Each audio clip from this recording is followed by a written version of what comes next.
El gobierno reglamentó la semana pasada el capítulo laboral de la ley bases, es decir, reglamentó finalmente todas aquellas modificaciones a la legislación laboral, incluidas en esa norma ómnibus, en esa norma tan amplia y diversificada por la que tanto peleó en el Congreso. Vamos a estar metiéndonos en ese capítulo, en el capítulo laboral, con Nahuel Altieri, que está en este momento en comunicación con nosotros, abogado de la Asociación de Abogados del Fuero. Hola Nahuel, ¿cómo estás? Hola, muy buenos días para ti, Fernando, y para toda la audiencia. Bueno, ¿cuál es en principio la visión general que tienen sobre esta reforma laboral que sancionó el gobierno la semana pasada? Bueno, hay algo en lo que tiene razón el gobierno. ¿Que hay que modernizar las leyes laborales? Sí, porque la ley original del 74, como siempre digo, una genialidad para la época, pero que en 50 años las relaciones laborales han cambiado. Ahora bien, las reformas que se hicieron son de modernización, muy poco, la verdad, muy poco. ¿Por qué? Lo que se ha hecho más se ha utilizado el término modernización para quitarle más derechos a los trabajadores, ¿bien? Es decir, una disciplina que es protectoria del trabajador, se le han quitado ciertos derechos. Y a partir de ahí, si querés, avanzamos sobre qué es lo que se ha reglamentado distinto. Bien, porque al mismo tiempo lo que dice el gobierno es, bueno, con esta reforma una de las primeras cosas que se va a conseguir es reducir la litigiosidad, es decir, hay muchos aspectos de la normativa actual que llevan a la famosa industria del juicio, que nadie la quiere reconocer, pero todos sabemos que existe, y que bueno, y que esta reforma, con la eliminación de las multas, por ejemplo, va a contribuir a reducirla. ¿Coincide con eso? Bueno, primero vamos a desmitificar la cuestión de la industria del juicio por la cantidad de personas que se encuentran no registradas o deficientemente registradas en la Argentina, con números concretos. Esto implica una suma de 8 millones de personas con deficiente registración o no registración, que tal vez con el blanqueo cambie. Bien, eso puede verse como positivo en esta reforma, que si se logra incorporar toda esta gente que estaba clandestinizada al sistema formal y bancario, ese puede ser algo positivo. Párrafo aparte es el análisis del costo al cual se hace, ¿no? Porque se le está condonando casi toda la deuda a los deudores, con un pésimo incentivo para todo empleador que pagó en término eso. Sí, volviendo al tema de la industria del juicio, la AFIP había informado que en 2022 solamente habían enviado algo así como 100.000 telegramas en todo el año para hacer efectivas las multas. Esto es menos del 1%, ¿bien? Lo que sucede es que sí, es verdad, se llega a números muy elevados, a veces en indemnizaciones, pero que si uno ve con total honestidad intelectual que a veces pasan 7 años o más para el cobro de un juicio, cuando uno pone en dólares cuánta plata era hace 7 años, inclusive queda debajo. Por supuesto que nominalmente tantos millones parece mucho. Después tenemos que discutir otras cuestiones acá, que es el de financiamiento de la justicia, la falta de jueces del trabajo, la falta de informatización. Para que la gente entienda, hoy las audiencias laborales se toman remotamente con un Zoom gratuito que se corta a los 40 minutos. Y muchas veces las computadoras la ponen los empleados, ni siquiera la pone el Poder Judicial. O sea que fíjense con la precariedad con que se atienden las cosas. Pero si vamos al primer caso de la Corte Suprema, donde se habló de desproporcionalidad del monto, que era una familia que había perdido al padre, sostén de familia, que es el caso Bonet, la familia había esperado 15 años para cobrar. Entonces imagínense en la Argentina que tenemos, lamentablemente, en 15 años, ¿dónde estaba el dólar hace 15 años? Por ahí el dólar valía 3, hoy vale 1.300. Bien. Entonces, eso es lo que hace que nominalmente se abra la industria del juicio. Después, ¿qué cuestiones pueden bajar la litigiosidad? Cuidado con esto, porque esta es una preocupación inclusive de los abogados de lo que se conoce como establishment, de los estudios más grandes del país, ¿bien? Nombro 3 que tienen casi todas las empresas, son las más grandes. Estudio de Diego, Marvalo Farrell y Brujú Funes de Rioja, que es uno de los más vinculados al gobierno. Gente de esos mismos estudios, obviamente en off the record, me consultan preocupados porque han dejado sin sanción la evasión, porque al derogar la 2403 y la 25323 no hay una sanción tarifada, Pero no es que dijeron, mire, ahora esta sanción va a ir para el ANSES o para la AFIP, que sería lo lógico, porque la evasión existe de los no registrados. Entonces, ¿qué pasa? Va a dar lugar a que en el futuro surjan nuevos juicios por daños y perjuicios, porque una persona al estar no registrada no tiene acceso a la social, no tiene acceso al crédito bancario, a los descuentos bancarios, a una jubilación digna. Entonces, ¿qué va a pasar? Estos juicios, que vamos a tener un momento entre comillas de paz, porque se empiezan a iniciar ahora, dentro de 7 años van a ser por monto tal vez más grande que lo que era la indemnización tarifada. Y por juicios en el ámbito civil y no en el ámbito laboral. Ese sería el caso. A ver, se podrían iniciar en el ámbito civil, pero estoy seguro que los jueces del trabajo estarían asumiendo la competencia, porque es...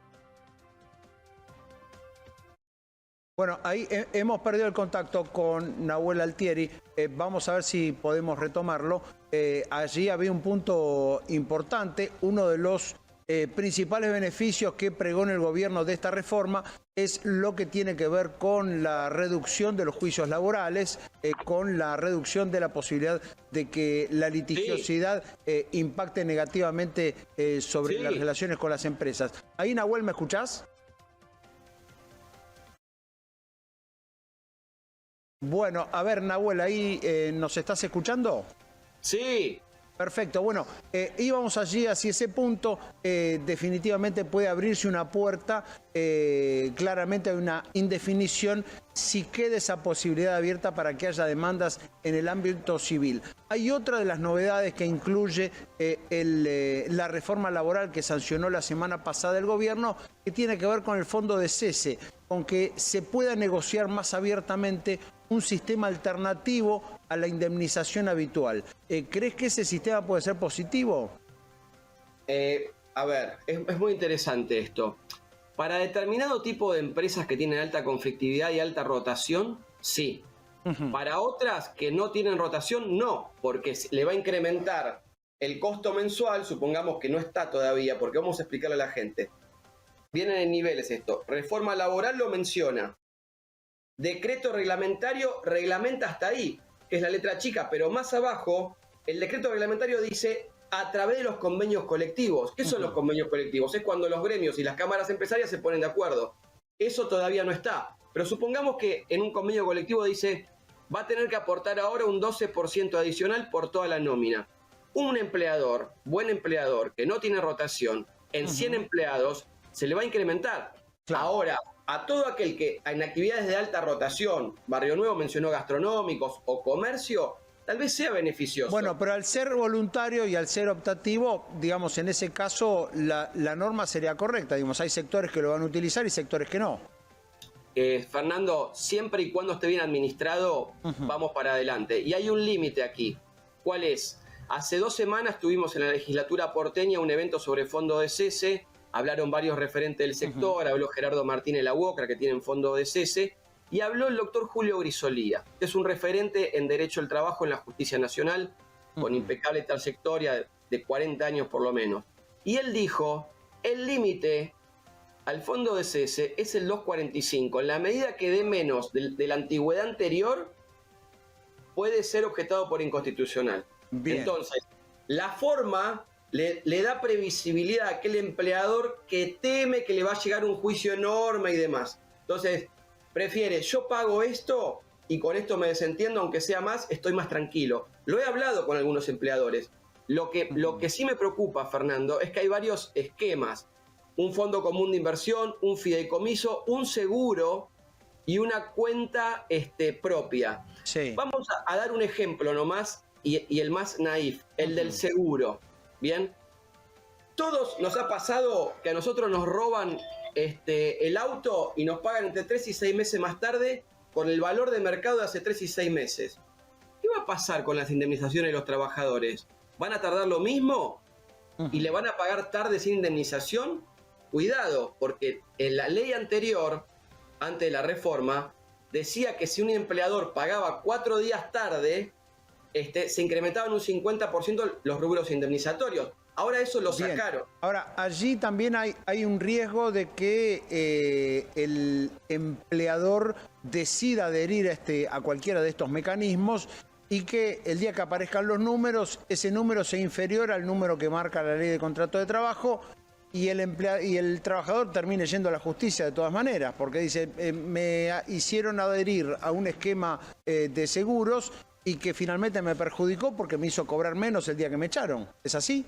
Efectivamente, a ver, vamos a ponerlo un poco más en perspectiva. Nosotros tenemos un montón de normas desde la Constitución para abajo que si se cumplieran estaríamos perfectos, porque la Constitución nos da vivienda digna a todos. Lo que sucede, y vamos al caso de la reglamentación, es cuando estas normas se desvían.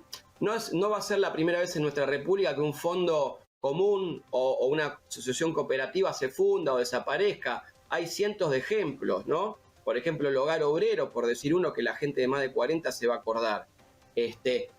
Todos queremos que la Argentina crezca con producción y trabajo.